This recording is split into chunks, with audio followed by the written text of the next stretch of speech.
Boa noite, irmãos, graça e paz. Hoje nós vamos dar prosseguimento no nosso estudo do livro do profeta Abacuque. Nós vamos hoje começar, a graça de Deus, o capítulo 3 desse livro. Já há alguns meses que nós temos estudado e agora nós vamos entrar, para aqueles que tiveram a curiosidade de ler antes, vocês vão perceber que hoje a gente vai entrar num outro momento do livro do profeta. Nós vamos recapitular um pouco, porque aqueles que não tiveram a oportunidade de estar conosco nas outras pregações, para que a gente possa lembrar. Então, irmãos, relembrando um pouco, como eu sempre tenho feito aqui, o livro do profeta Abacuque, ele diz respeito a uma situação que aconteceu 600 anos mais ou menos antes de Cristo, quando o profeta Abacuque foi levantado pelo Senhor naquele momento, em que Judá, que era o reino do sul, onde ficava Jerusalém, Judá vivia um momento de terrível apostasia, de terrível desvio das coisas do Senhor, a ponto de Abacuque dizer que aqueles homens eles estavam agindo, os judeus, o povo de Deus, os filhos de Deus, eles estavam agindo de forma pior do que os ímpios. Então Abacuque ele vai e questiona Deus. E é assim que começa o livro do profeta Abacuque, com Abacuque fazendo o primeiro grande questionamento ao Senhor. E ele vai clamar ao Senhor e falar: Senhor, como pode ser desse jeito? O Senhor tem que fazer alguma coisa, o teu povo está andando pior do que os outros, algo tem que ser feito. E ele clama ao Senhor para que o Senhor faça algum tipo de justiça, que traga algum tipo de avivamento, alguma coisa, porque não poderia continuar daquele jeito. O povo de Deus agindo pior do que o povo ímpio, os vizinhos, aquele povo que não conhecia Deus. E o Senhor respondeu à oração de Abacuque. Só que o Senhor respondeu à oração de Abacuque dizendo: Abacuque, de fato o povo está andando em caminhos maus e o povo precisa ser disciplinado. E eu vou usar uma vara para corrigir meu povo.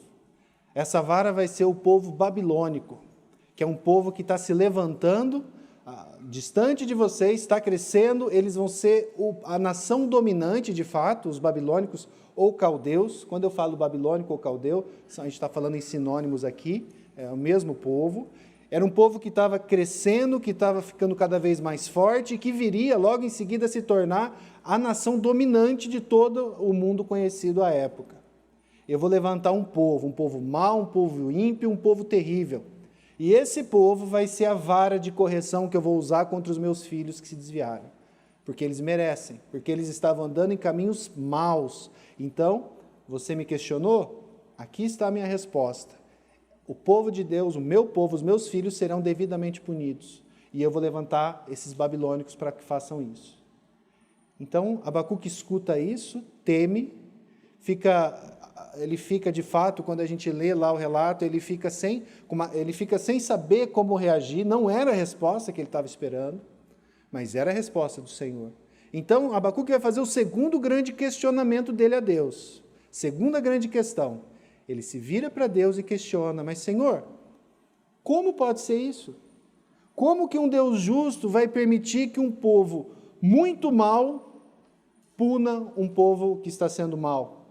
Mas eles são ímpios, eles são homens e mulheres que não conhecem a Deus, eles são gentios. Como que o Senhor vai permitir isso? Como se o Senhor concordasse com a violência ou o mal ou o pecado de alguém. Esse foi o segundo grande questionamento de Abacuque. Como que o Senhor, que é um Deus justo, vai permitir que aquele povo venha e seja utilizado para punir os seus filhos, que estão andando em caminhos maus? E ele mesmo havia levado isso para o Senhor. Então, o Senhor vem no capítulo 2, que a gente encerrou semana passada, e o Senhor dá aquela resposta maravilhosa. O Senhor inicia respondendo a Abacuque, lá no verso 2 em diante, dizendo que havia basicamente dois tipos de pessoas. Aqueles que eram os justos, que viviam pela fé, eles criam que Deus haveria de alguma forma de prover livramento, de prover um Messias, de prover salvação.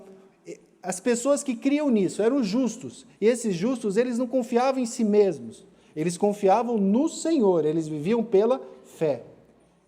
E, do outro lado, havia um outro tipo de pessoa, aqueles que não viviam pela fé, aqueles que viviam pela força do seu poder, pela força do seu braço, pela sua capacidade, que ele vai chamar de o soberbo, o orgulhoso, que é aquele que rejeita a Deus. O soberbo, ele rejeita a Deus. O soberbo, ele diz no coração dele, eu não preciso de um Deus, porque eu consigo fazer o que eu quiser. Esse homem, o soberbo, do qual a Babilônia estava incluída, né, e todos aqueles que rejeitam a Deus estavam incluídos, o Senhor, no capítulo 2, vai deixar muito claro como ele vai agir. Ele vai deixar claro para Abacuque o quê? Eles vão ser usados por mim, mas o erro, o mal e o pecado desse povo mau não vai ficar sem resposta. Todos eles serão devidamente punidos por cada um dos seus atos. Eu os usarei como vara de correção, mas na hora apropriada eu os punirei. E aí é onde a gente falou daqueles 5 grandes ais que o Senhor derrama sobre os caldeus. E que a gente sabe, se aplica a todos aqueles que se desviam do Senhor de forma soberba e preferem viver de alguma forma distante de Deus, de uma forma que não é pela fé, mas confiado em si mesmo. Abacuque fez 2 perguntas, 2 grandes questionamentos, onde de fato ele chega diante de Deus e fala, Senhor, me responde, eu preciso de uma resposta. E o Senhor agora, ele respondeu tudo. Ele deixou claro para Abacuque que, diante do Deus 3 vezes santo, nenhum pecado, nada de errado ficaria sem resposta, sem punição. O Senhor haveria de punir cada um dos pecados cometidos na face da terra, desde o pecado de Adão até o pecado do último homem que passar por aqui, todos eles seriam punidos. Ou no inferno, porque é assim que Deus é, Ele é santo, e nenhum pecado que é uma ofensa direta à santidade de Deus pode ficar sem punição, e a punição do pecado é o inferno ou na cruz. Eles não sabiam disso. Já havia ali pessoas que criam pela fé na vinda de um Messias. Nós já conhecemos o Messias, sabemos que esse Messias é Jesus Cristo. Mas isso é para deixar claro, irmãos, o quanto que o nosso Senhor detesta e odeia o pecado. Porque nenhum pecado pode ficar sem punição. Nenhum. Ou no inferno eles serão punidos, ou na cruz eles foram punidos. Aqueles que creram em Cristo Jesus podem descansar, porque os seus pecados foram pagos lá na cruz. Mas essa situação era a situação deles e a situação nossa. Agora, queridos, Abacuque era um homem de coragem, de fé, e ele tinha ali coragem. Ele chegou diante de Deus e colocou o questionamento dele. E nós já falamos disso aqui. Não é pecado nós nos colocarmos diante de Deus e colocarmos as nossas lutas, as nossas dores, os nossos sofrimentos. A gente olha os salmos e percebe isso de uma maneira muito clara. Como que tantos e tantos salmistas vão falar, até quando, Senhor? Até quando? Me responde, Senhor. O próprio Abacuque disse isso. Queridos, isso não é pecado. Se colocar diante de Deus, somente quando a gente está passando momentos de luta, tribulação, e entregar a Ele a nossa situação e pedir, Senhor, responde a minha prece, responde a minha oração, isso não é errado. Abacuque fez isso. Só que aí acontece algo diferente. Abacuque escuta o Senhor, ele vê a resposta do Senhor, e sabe o que acontece? Ele se cala. Diante da resposta do Senhor, Abacuque não tem mais o que falar. Vocês se lembram qual que foi o último verso do capítulo 2 lá de Abacuque? Se você tiver com a sua Bíblia aberta, abre aí. O último verso, eu vou pular aqui para a gente ver lá, o último verso do capítulo 2, que foi o término do 5º grande ai, que era o ai contra a idolatria. O Senhor disse, o Senhor, porém, está no seu santo templo. Cale-se diante dele toda a terra. Então, quando Abacuque recebe essa mensagem do Senhor, e essa mensagem ela estava dirigida a todos os povos, a todos os ímpios e também a todos os crentes, quando o Senhor está diante do seu santo templo, e quando a gente está diante da majestade e da santidade de Deus, a única coisa que nós podemos fazer, irmãos, é nos prostrar em temor reverencial e a gente se cala diante dele. Não há o que falar. Abacuque tinha suas dúvidas? Tinha. Ele levou diante do Senhor? Ele levou. Mas a hora que o Senhor termina o discurso dele, e ele termina aqui dizendo isso, o Senhor, porém, está no seu santo templo, cale-se diante dele toda a terra. Sabe o que Abacuque faz? Ele para de perguntar. Ele não tem mais pergunta. Ele não tem mais questionamento. A gente chega daí no capítulo 3. E se você tiver com a sua Bíblia aberta e você olhar, possivelmente a maior parte das Bíblias tem isso, você vai perceber que o capítulo 3 ele tem um formato diferente, porque ele tem um formato de poesia. Porque agora Abacuque não vai mais questionar a Deus. Abacuque agora ele vai louvar a Deus, adorar a Deus. E o que ele vai fazer agora? Uma música. Ele fez uma música para ser cantada por todo o povo de Deus. E a gente vai ver isso, a gente vai começar hoje, a gente não vai falar do capítulo 3 inteiro, mas só dos primeiros 2 versos. O Abacuque, então, diante da majestade e da santidade de Deus, tendo ali aquele contato e conhecido a Deus de uma maneira muito íntima, ele se calou. Ele não tinha mais pergunta nenhuma para fazer, e a única coisa que ele queria fazer era adorar a Deus, louvar a Deus, se calar diante do Senhor, se calar em termos de questionar a Deus, mas falar, Senhor, agora só me resta te adorar. Verso 2, o capítulo 2 do verso 20, diz que toda a terra se calaria, mas quem se calou ali em primeiro lugar foi Abacuque, ele foi o primeiro. Então aqui a gente vê o fim dos questionamentos de Abacuque.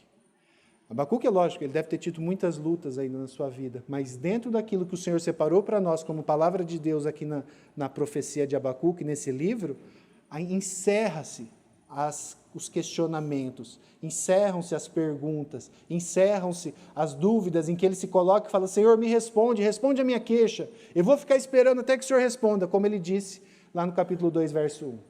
Então, agora Abacuque vai louvar, ele vai adorar a Deus, porque ele conheceu a Deus. E aqui, queridos, eu quero fazer uma primeira aplicação para nós, uma aplicação bem rápida. Como eu já disse, hoje e outros momentos, não é errado nós nos colocarmos diante de Deus e levarmos a eles as nossas lutas, dores, sofrimentos, quando você não está entendendo, você chegar e falar, Senhor, eu não estou aguentando mais, Senhor, até quando? Não fazendo isso de forma rebelde, como Abacuque não fez. Ele abriu o coração dele, mas ele não foi rebelde, ele aceitava a vontade de Deus, mas ele abriu o coração dele, como um filho faz com o pai quando tem um bom relacionamento com o pai. Você tem as suas lutas, algumas dificuldades, você abre o coração e fala a verdade. Foi isso que Abacuque fez. E não há problema em nenhum de nós fazermos isso. Nós devemos fazer isso. A Bíblia nos ensina a fazer isso. Mas, queridos, da mesma forma como em Abacuque aconteceu com Abacuque, isso também acontece conosco. Existe hora em que nós temos que aprender a aquietar. Muitas vezes o Senhor fala não para as nossas orações. Muitas vezes Ele responde com espere. Muitas vezes Ele deixa a gente esperando. E nós devemos aprender, como Abacuque aprendeu aqui nesse momento, em que diante de uma resposta clara e efetiva de Deus, e Ele geralmente Ele fala assim conosco, Ele é muito claro naquilo que Ele quer, às vezes nós precisamos aquietar, descansar, confiar, entregar, deixar de lutar, ser menos parecido com o soberbo que quer resolver tudo com a força do braço, mas confiar e crer que Deus tem tudo no controle dele. Essa é uma primeira aplicação. Não é fácil descansar totalmente assim. Não é fácil, eu tenho lutas, você vai ter lutas, mas é algo com o qual nós vamos aprender de acordo com o quanto mais nós conhecemos a Deus no nosso dia a dia. Quanto mais conhecemos a Deus, mais nós vamos aprender o quê? A descansar na verdade dEle, descansar em quem Ele é, descansar nos nãos do Senhor, descansar nos esperes do Senhor, que não é fácil para nós. Nós queremos tudo muito rápido, do nosso jeito. Mas, irmãos, graças a Deus, o Senhor, Ele sabe o que nós precisamos de fato. E muitas vezes nós precisamos de um não. E glória a Deus pelos nãos do Senhor.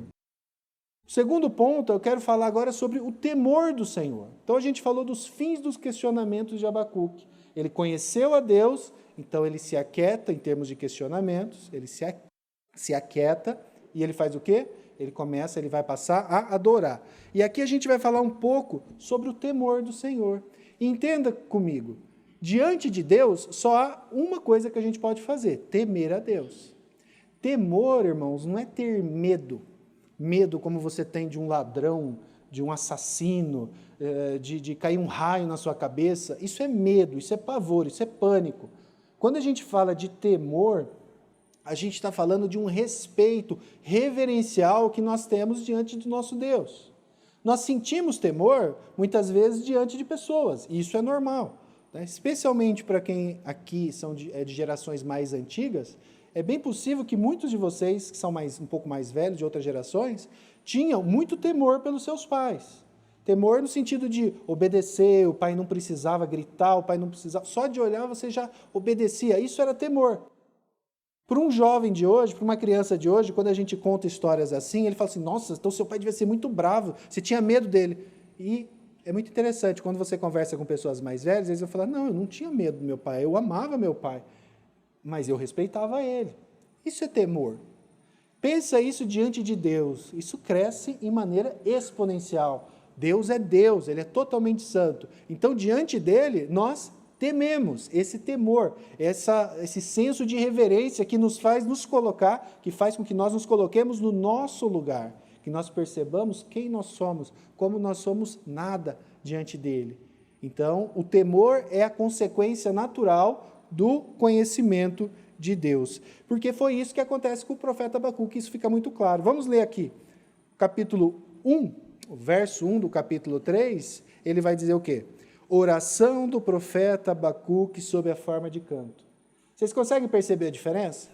Ele vinha questionando, de repente, ele escuta Deus, conhece a Deus, e agora, oração do profeta Abacuque em forma de canto. Agora eu não tenho mais o que falar. Agora eu vou louvar a Deus, eu vou cantar ao meu Senhor. E aqui é uma música mesmo. É bem interessante, e aqui, se você, dependendo da Bíblia que você tiver, da versão que você tem, você vai ver que vai estar escrito assim, oração do profeta Abacuque sob a forma de Shignote. Algumas Bíblias antigas, Almeida Revista Corrigida, algumas têm esse nome. O que é esse Shignote? Isso aí é um tipo específico de canto. Igual a gente não tem aqui coral, né, na nossa época. Essa música foi feita para um coro, essa música foi feita para cantar solo, essa música foi feita para o canto congregacional, Existem tipos diferentes de música. Naquele contexto, eles faziam tipos diferentes de música. Nós não sabemos que tipo era esse. A gente sabe que existe, mas nós não sabemos exatamente que tipo. Mas era uma música, e entenda isso, para ser cantada pelo povo, né? Seria dirigida ao templo, o templo ainda existia, os babilônicos viriam destruir o templo daí há algum tempo, mas a gente não vai ser alguns anos depois. Então, se você olhar no verso 19...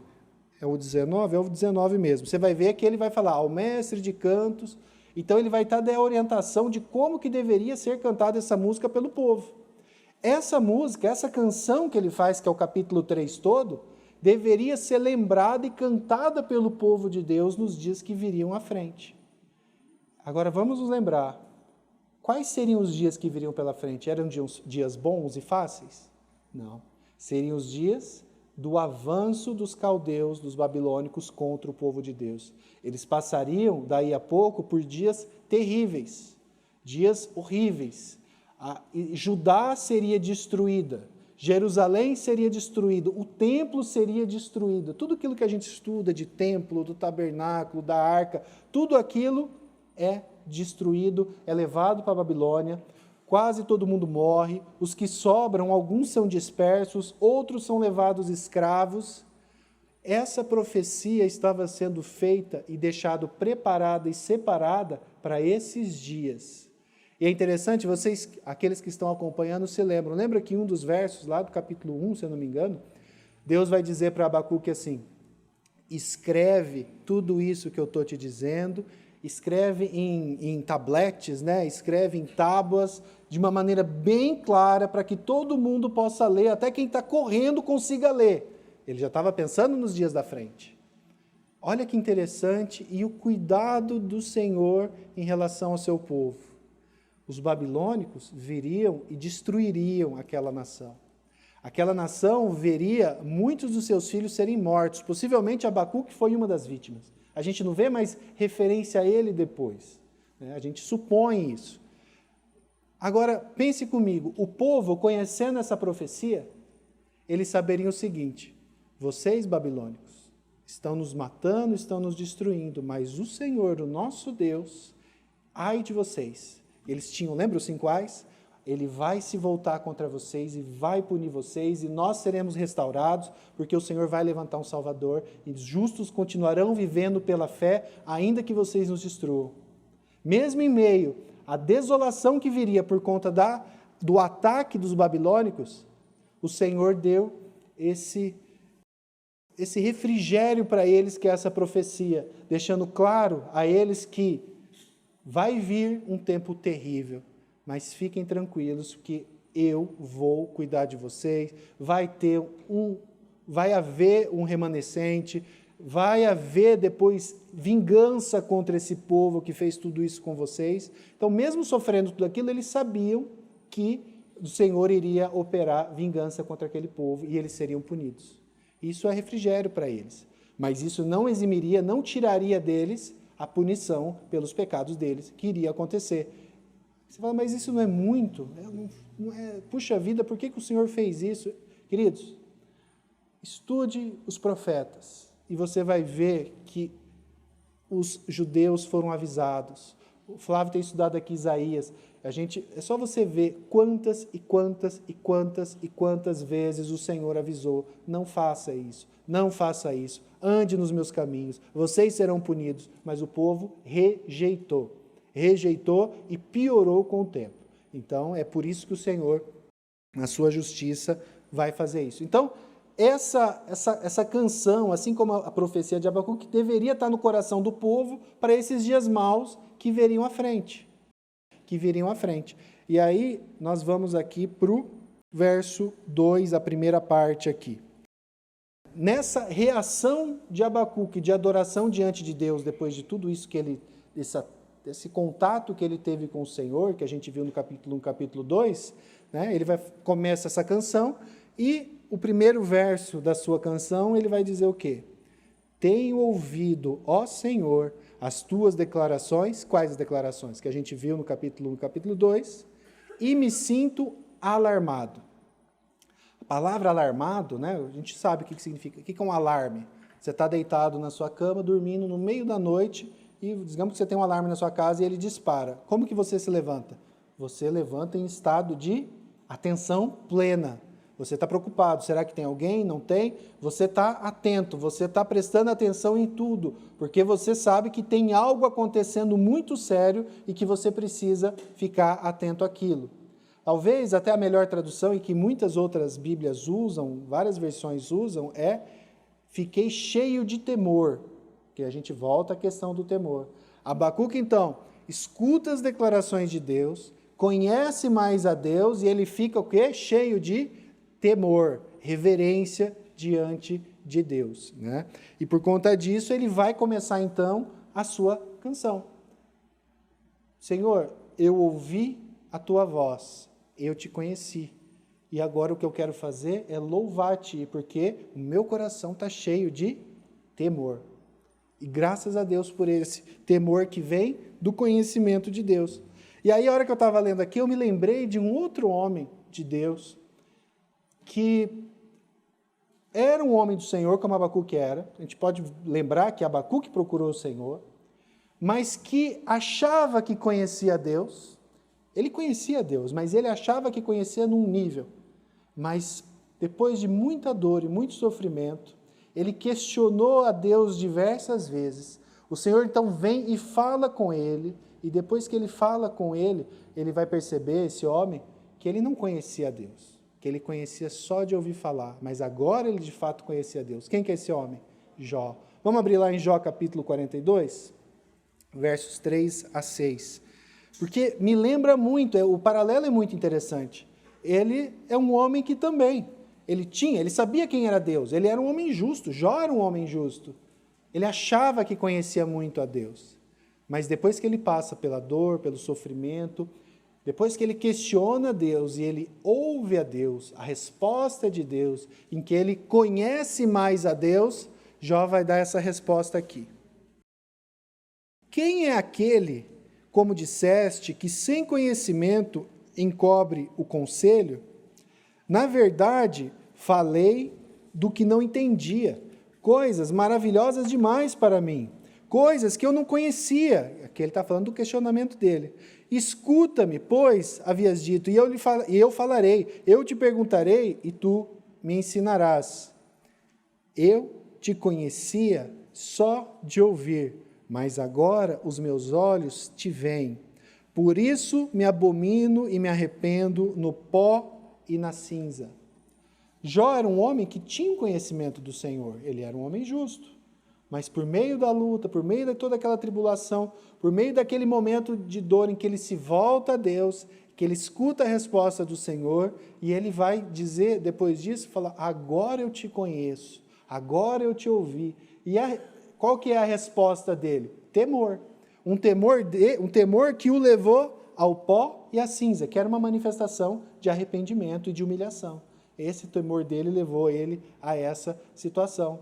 Então, o temor, ele nos coloca, temer a Deus decorre de um conhecimento real de quem Deus é. Foi o que aconteceu com Abacuque, foi o que aconteceu com Jó. Entenda, podemos temer, como que eu posso temer mais a Deus? Conhecendo mais a Deus. Isso pode vir de situações de dor, sim. No caso de Jó, no caso de Abacuque, eles passaram por situações de sofrimento que os levaram a buscar Deus, e ali eles tiveram contato com Deus, conheceram mais a Deus e temeram a Deus. Mas não necessariamente precisa ser através de situações ruins. Nós podemos ter um conhecimento a mais de Deus, conhecer mais a Deus e, por consequente, adorar mais a Deus e temer mais a Deus, quando nós lemos as Escrituras, quando nós conhecemos mais a Deus na forma como Ele se revela, a gente vai falar um pouco mais disso depois, no contato com os irmãos, quando a gente tem contato ou acaba vendo alguma manifestação miraculosa que o Senhor pode operar, isso nos faz temer a Deus também. Né? Então, várias coisas podem nos levar a temer a Deus. E o que é maravilhoso? Quando nós tememos a Deus, vamos lá para Provérbios capítulo 9, um verso muito conhecido, mas a gente tem que ler. O temor do Senhor, ele é o quê? É o princípio da sabedoria. Queridos, isso é tão importante, isso é tão central para nós, que o Senhor, por meio do Espírito Santo, que escreveu a Bíblia toda, ele teve cuidado de deixar essa frase em vários lugares. A gente tem ela no Salmo 111, Provérbios capítulo 1, ela está lá também. Jó vai falar isso. O temor do Senhor é o princípio da sabedoria. Quando eu e você conhecemos a Deus, nós aprendemos a temê-lo. Quando nós tememos a Deus, nós ficamos sábios. Isso nos leva a ser sábios. E quando nós somos sábios, né, nesse sentido, nessa sequência, nós naturalmente vamos adorar a Deus. Entenda, não vai haver adoração verdadeira sem conhecimento de Deus. Não vai haver sabedoria verdadeira sem conhecimento de Deus. O homem que rejeita o conhecimento de Deus, ele está fadado a ser um tolo, porque ele opta por não conhecer a Deus. Aqui eu estou falando do cristão. É óbvio que o ímpio, ele não tem essa noção, ele nem sabe o que está acontecendo. Mas para um cristão que se recusa a conhecer mais a Deus, ele está fadado a ser um tolo, porque ele recusa a sabedoria que vem do alto. E uma sabedoria que só virá quando eu temer a Deus, e o temor de Deus só virá quando eu conhecer a Deus. E isso que a gente tem que ficar claro. Abacuque deixa isso para nós muito claro, Jó também nos ajuda a compreender isso. Então, encerrada essa questão do temor, eu quero falar para vocês do conhecimento, então, que nos leva à adoração. Vocês conseguiram compreender que na base de tudo tem que ter o quê? Conhecimento de Deus. Eu preciso conhecer a Deus. Então, o que eu quero trazer agora para os irmãos? Que essa é a última parte, o conhecimento que leva à adoração. Como que nós podemos conhecer mais a Deus, irmãos?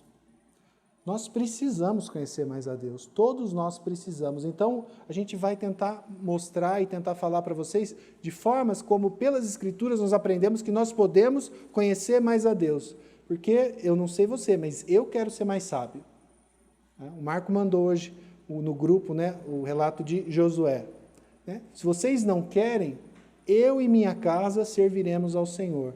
E isso é algo individual, que cada um de nós temos que ter isso diante de Deus. Senhor, eu quero ser mais sábio. Você só vai ser mais sábio conhecendo mais a Deus.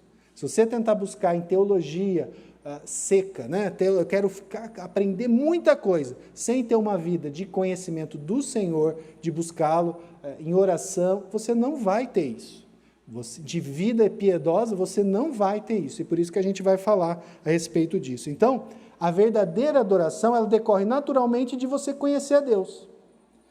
Queridos, existe a possibilidade de alguém adorar a Deus sem conhecê-lo verdadeiramente? Não. Mas eu já vi gente que nem conhecia direito, vivendo uma vida maluca, cheia de pecados, cheia de erros, cheia de engano, rejeitando a Deus, rejeitando princípios, rejeitando disciplina, e a pessoa chorava, ela levantava a voz, ela pulava, ela caía no chão, ela fazia tanta coisa maravilhosa, aquilo ali é adoração. Não, isso não é adoração. Isso é emocionalismo. Os dias que nós vivemos, e até o Marco tem trazido pela manhã esses estudos no Espírito, sobre o Espírito Santo, as doutrinas do Espírito Santo, são importantes porque a maior parte do meio evangélico hoje confunde a doutrina da adoração, que é algo central para todo crente, com emocionalismo. Se você vê alguém chorando, você pensa, ali está um adorador. Isso não tem nada a ver. É óbvio que muitos de nós já choramos, já rimos, já ficamos sem palavras ao adorar a Deus.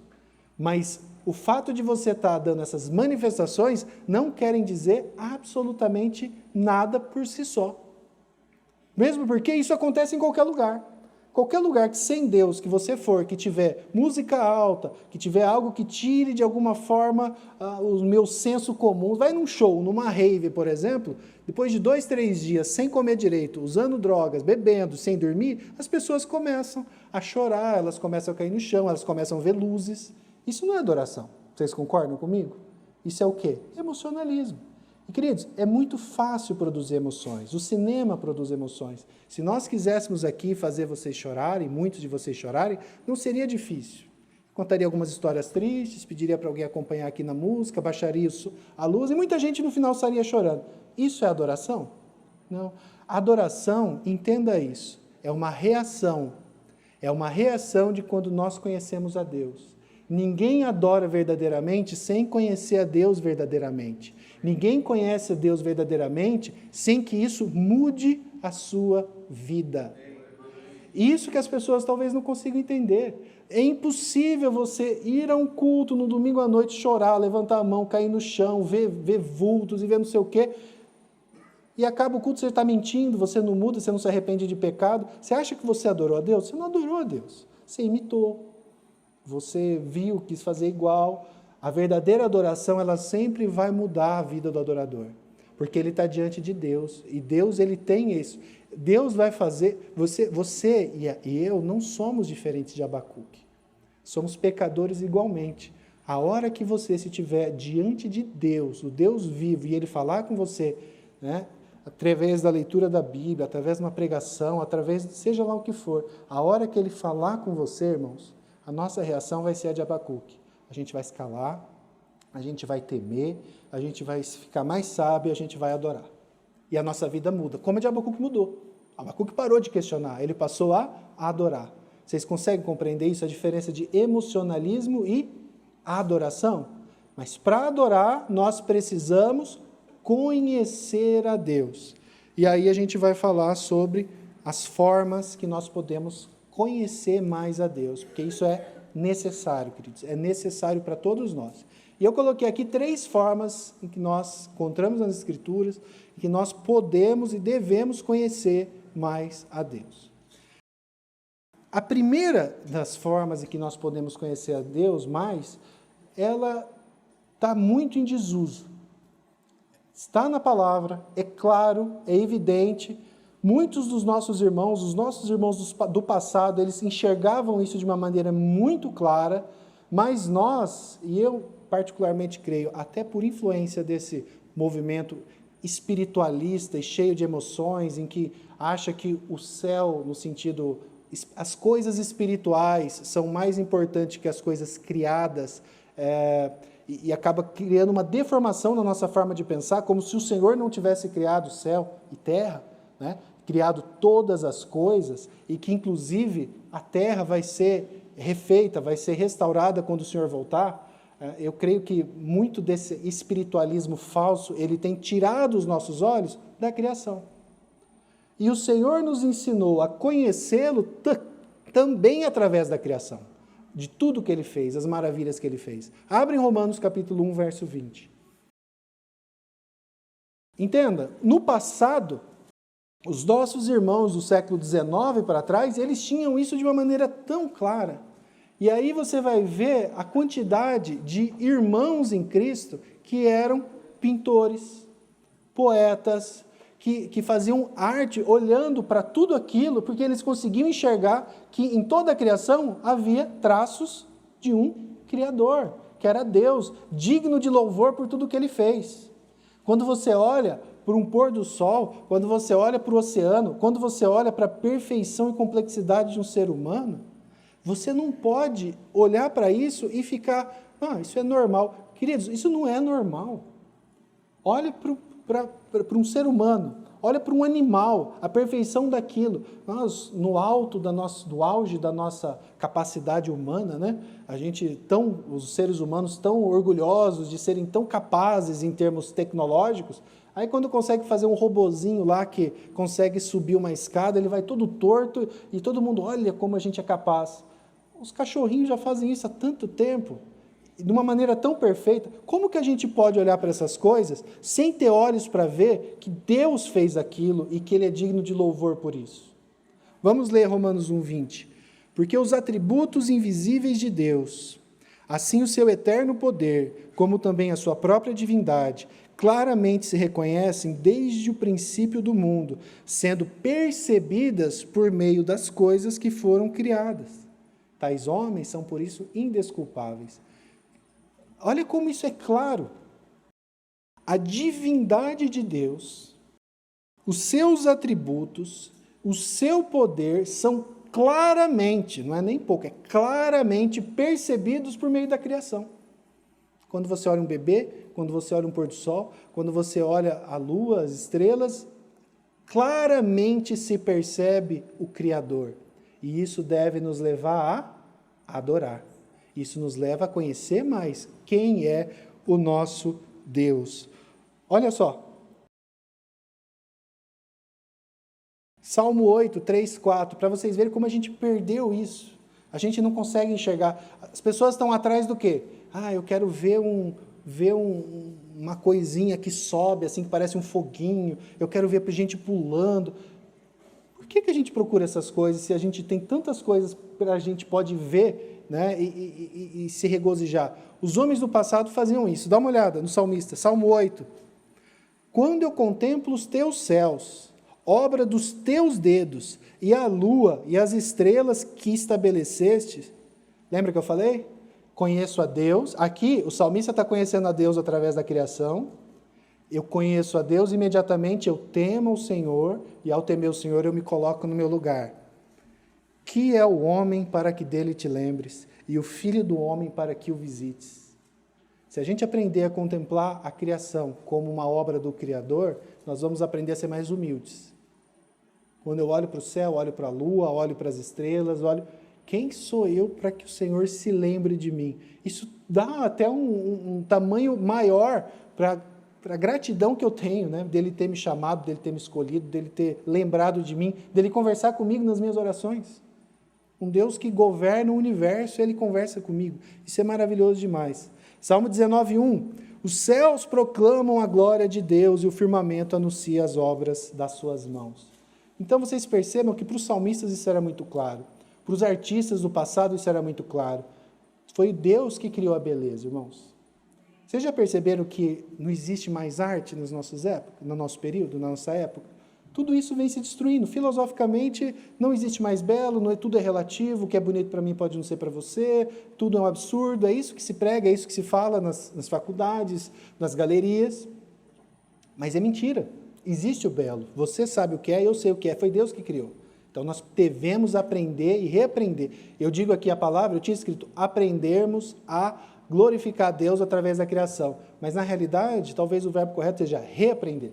Porque os irmãos do passado sabiam fazer isso e nós desaprendemos. Nós não estamos enxergando a Deus em tudo que Ele fez.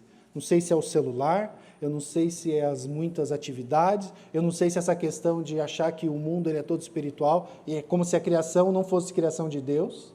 Mas, irmãos, Deus pode ser percebido através da criação. Mas agora, isso é muito importante. Vocês perceberam o finalzinho do verso. Tais homens são, por isso, indesculpáveis. Quais homens, irmãos, que ele está falando aqui? Paulo, ele está falando de todos aqueles homens que, percebendo a grandeza de Deus, e através da obra dele, percebendo claramente a existência de um Criador, percebendo claramente que há um Deus, por meio de tudo isso que foi criado, essas pessoas elas continuam rejeitando que há um Deus. Esses homens, eles são indesculpáveis. A hora que ele olha para o sol e fala, ou para um ser humano, ou para um bebê, fala, isso aí é tudo acaso, isso é tudo acaso. Eu não tenho como eu aceitar que exista um Deus. Esses homens são indesculpáveis. Todos aqueles, irmãos, que pecam, são indesculpáveis diante de Deus, porque Ele é santo, a não ser que um Deus Filho, Deus Pai, mande o seu Deus Filho, seu Filho, homem e Deus, para que venha à terra, viva uma vida como nós vivemos, perfeitamente justa. Ele, que não merecia punição alguma, ele sofre a punição por todo aquele que nele crê. Entenda, todos são indesculpáveis. Todos serão punidos, todos devem ser punidos. Só que se você creu que Jesus Cristo é o seu Senhor e seu Salvador, Ele vai receber a sua punição e você vai ser recebido como filho de Deus. Se você não creu nisso, creia. Você não precisa fazer mais nada, você precisa se arrepender do fato de que você é um pecador, se arrepender dos seus pecados e crer que Jesus Cristo, porque Ele já fez tudo. Então, todos somos indesculpáveis, irmãos. Eu não sou melhor que ninguém, ninguém aqui é melhor que ninguém. Se não fosse por Cristo, todos nós estaríamos correndo em direção ao inferno. Foi Ele que nos resgatou. A segunda forma que nós podemos conhecer mais a Deus é aquela que a gente fala mais, que a gente conhece mais, e é que é a mais clara e a mais óbvia, que é o quê? Lendo a Bíblia. Deus se autorrevela nas Escrituras. Tudo aquilo que Ele quer que você saiba dEle está nas Escrituras. Então, ler a Bíblia, conhecer mais a Bíblia, se afadigar na leitura da Bíblia, vai fazer com que você conheça mais a Deus. Lembre-se, conhecer mais a Deus vai te levar a temê-lo mais, e o temor do Senhor vai te levar o quê? A sabedoria, a ser mais sábio. Um homem, um crente, um cristão, uma mulher, homem, criança, seja lá o que for, que se recusa a ler a Bíblia, que tem muitas outras coisas mais importantes para fazer do que conhecer o Senhor na palavra dele, ele não vai conhecer a Deus. E ao não conhecer a Deus, ele está, como eu disse, escolhendo ser um tolo. Porque a sabedoria, ela vem do temor do Senhor. Se você não tem conhecimento de Deus, você não tem temor do Senhor, você vai viver uma vida de tolice. Por isso que a gente vê tantos crentes sofrendo muitas vezes, pelas suas decisões, pelas suas tolas decisões. Muitas vezes a gente recebe irmãos, não que a gente também não cometa, eu também falho muito, poderia conhecer muito mais do que eu conheço, mas irmãos, como é comum pessoas virem reclamar dos seus casamentos, dos seus filhos e das suas lutas, e quando você vai ver, não conhecem as Escrituras, não conhecem a Deus, não buscam as Escrituras, querem fazer do seu jeito, de uma forma tola, de uma forma que não é sábia. Então, vocês conseguem compreender que quando nós falhamos, isso é porque nós optamos, de certa forma, por não buscá-lo? Nós somos deliberadamente ignorantes. Eu não quero conhecer a Bíblia. Estou falando aqui de irmãos. Eu tenho tempo para tudo, menos para sentar 10 minutos do meu dia e ler um capítulo da Bíblia. Isso eu não tenho tempo. Fora, o Flávio trouxe aqui outro dia falando da falsa piedade. A falsa piedade. A Bíblia é um livro maravilhoso demais, ele é tão maravilhoso que eu não me sinto digno de tocá-lo. Mentira, é preguiça. Preguiça pura. Eu não entendo. Aí o cidadão já tem 2 mestrados, mas a Bíblia ele não entende. Não se engane. Primeiro, você não engana ninguém. Você não engana sua esposa, você não engana seus filhos. Você está se auto-enganando e Deus muito menos você não vai enganar. Todos nós. A Bíblia, o Senhor, Ele colocou na Bíblia um princípio da perspicácia da Bíblia. O que é o quê? Qualquer pessoa, diante do Senhor, orando, que se achega à palavra, ele pode compreendê-la num nível de compreensão básico. É óbvio que quanto mais você estudar doutrina, línguas gregas, se você tiver isso, melhor. Mas qualquer um de nós que podemos aqui ler a Bíblia já vai ter um nível de compreensão. Então essa é outra aplicação. Leia a Bíblia. Conheça a Bíblia. Não estou falando que você precisa ler horas e horas e horas por dia. Se você quiser, faça isso. Mas o que a gente sempre recomenda, uma leitura que seja regular, todos os dias. Ainda que seja pouco, não há problema em você ler trechos pequenos. É importante que você leia com regularidade. Leia trechos pequenos e medite nesses trechos. O pastor Paulo Bornelli falava muito essa palavra, né? O pessoal fala que era meio feio, né? Mas é uma palavra muito boa para isso. Rumine os textos. Lembra da vaca, né? Quem aqui já passou pelo campo sabe como que a vaca é. A vaca, ela come o capim, ela engole rapidamente, mas volta e meia ela volta aquele capim para a boca, ela mastiga, mastiga, mastiga, engole. Mastiga, mastiga, mastiga, engole. É meio nojento mesmo, né? Mas ela está tirando todo o nutriente possível daquele alimento. Nós temos que entender a Bíblia assim. Vamos tirar o máximo de nutriente possível de tudo aquilo que eu leio. Por quê, irmãos? Porque eu quero conhecer mais a Deus. Então não tem problema se você lê um trecho pequeno, desde que você medite nesse trecho. E leia com regularidade também, no sentido de não saia pegando trechos avulsos da Bíblia e leia. Pega a sua Bíblia, leia um livro inteiro. São 66 livros que o Senhor, pelo Espírito Santo, usou ali homens para mandar trechos completos. Então é importante que você vai pegar João, leia João inteiro. Leia 1 João inteiro, leia Romanos inteiro, leia Gênesis inteiro. Não precisa ser no mesmo dia, obviamente, como eu acabei de falar, mas leia trechos completos, de maneira regular. Você não tem pressa para isso. A Bíblia é maravilhosa demais, irmãos. Às vezes você vai... Eu mesmo, com esse texto aqui, eu ia falar de mais versos. Eu parei no 1,5. Então, porque você tem muita coisa que você pode tirar. E você pode ler pouco e ser substancial para a sua vida. Então, essa é outra aplicação que eu faço. Leia a Bíblia. Leia a Bíblia. E a terceira e última, eu quero pedir para você abrir em Jeremias capítulo 19, versos 12 e 13. Então, nós conhecemos a Deus através da criação, nós conhecemos a Deus através da leitura das Escrituras, da palavra, mas nós conhecemos mais a Deus também através da oração. Da oração. Vamos ler esse texto de Jeremias 19, 12 e 13. E aqui Jeremias está falando do contexto bem semelhante aqui ao de Abacuque, né? Falando para aquele povo que tinha ido já, que depois iria para o cativeiro, né? Quando eles fossem orar lá no cativeiro, depois dos babilônicos terem vindo, né? Então me invocareis, passareis a orar a mim, e eu vos ouvirei. Buscar-me-eis e me achareis quando me buscardes de todo o vosso coração. Entenda. A leitura da Bíblia, a leitura de bons livros, ela é indispensável para que nós nos enchamos, ficamos cheios de fato da palavra de Deus. Mas sem o Espírito Santo nos dar iluminação, não serve para nada. Nós precisamos que o Senhor haja em nós. Precisamos. A gente vai ver liberais, homens que vivem estudando a Bíblia, que já leram dezenas de vezes e não creem que ela é a palavra de Deus. Por quê? Porque não teve o Espírito Santo agindo ali. Então, quando você vai ler, quando você vai ver as coisas e tudo mais, se você não tiver uma vida real e verdadeira de oração, em que você submete tudo ao Espírito Santo de Deus, pedindo para que Ele te ilumine, pedindo para que Ele te mostre, pedindo para que Ele aplique isso na sua vida e te capacite a viver isso no seu dia a dia, isso não vai valer de nada, irmãos. Vai ser só uma leitura. Que tristeza! Fazer da leitura da palavra de Deus só uma leitura.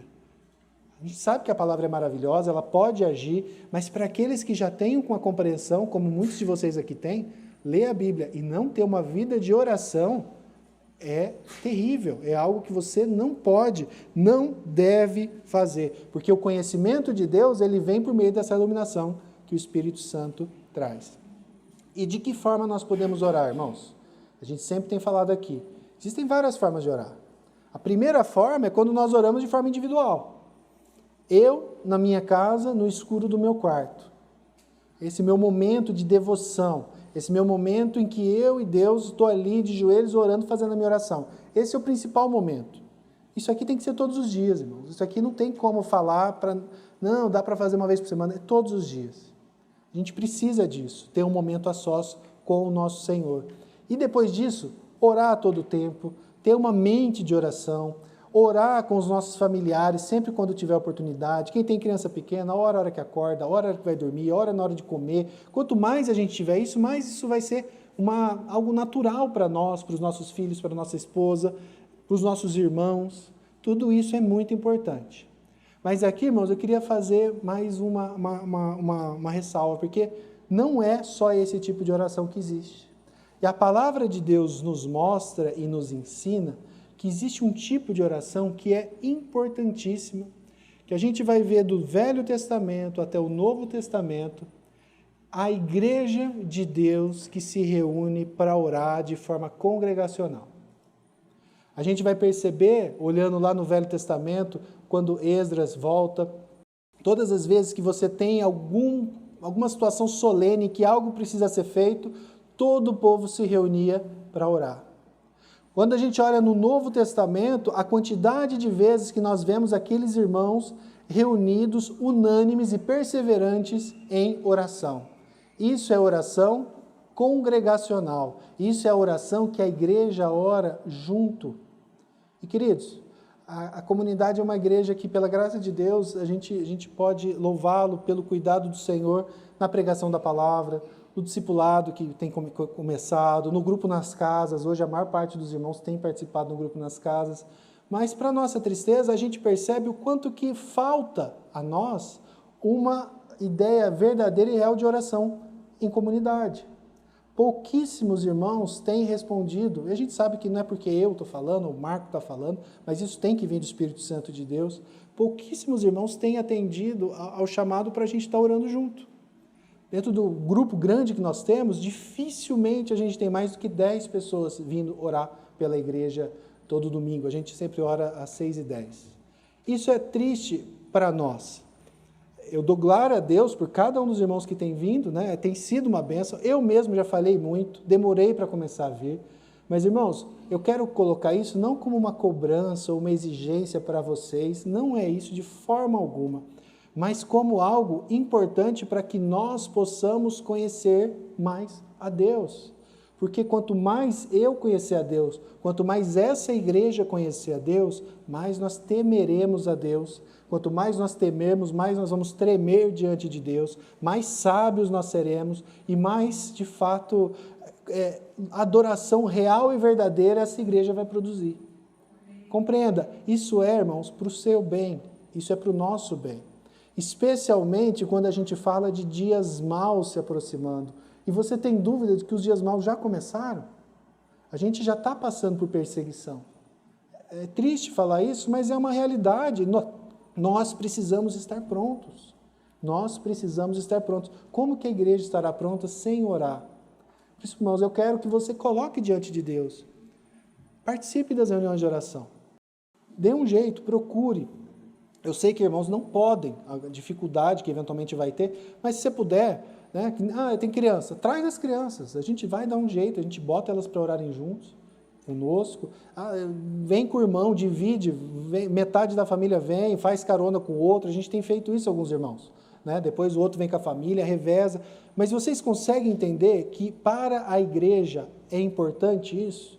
Nós precisamos estar preparados para o dia mau, e o dia mau já começou, então nós precisamos estar firmes e perseverantes em oração como um. Você não pode? O Senhor sabe disso. Mas se você pode, considere, irmão. Considere diante de Deus a sua motivação para não vir. Né? E trate isso diante dele. Busque nele a disposição. Eu lutei muito para vir. Eu tinha muitas justificativas. Mas, pela graça de Deus, quando a gente começa, é muito bom. É muito bom. Você conhece os irmãos, você ora pela igreja, você tem uma visão diferente daquilo tudo que está acontecendo. Então, fica essa exortação em amor para todos os irmãos, né? Então, a última aplicação seria isso. E concluindo, então, para a gente encerrar essa primeira parte do profeta Abacuque. Foi uma situação de dor que levou Abacuque a Deus. Uma situação daquela perversão que ele estava vendo ali em Judá e, posteriormente, o medo daquilo que viria a acontecer com a punição de Deus. Deus se revela ao profeta de forma muito clara e muito poderosa. Ao conhecer a Deus, Abacuque temeu, tornou-se mais sábio e adorou. E a gente agora, nos próximos estudos, a gente vai ver como que foi essa canção de adoração que Abacuque fez. Que nós, irmãos, então possamos buscar, aprender, conhecer a Deus cada vez mais, para que nós possamos adorá-lo de maneira real, plena, com mudança de vida, com mudança é isso mesmo, mudança de vida. A adoração nos muda. Conhecer a Deus nos muda. A sabedoria de Deus nos muda. Nós possamos experimentar isso como uma realidade para todos nós.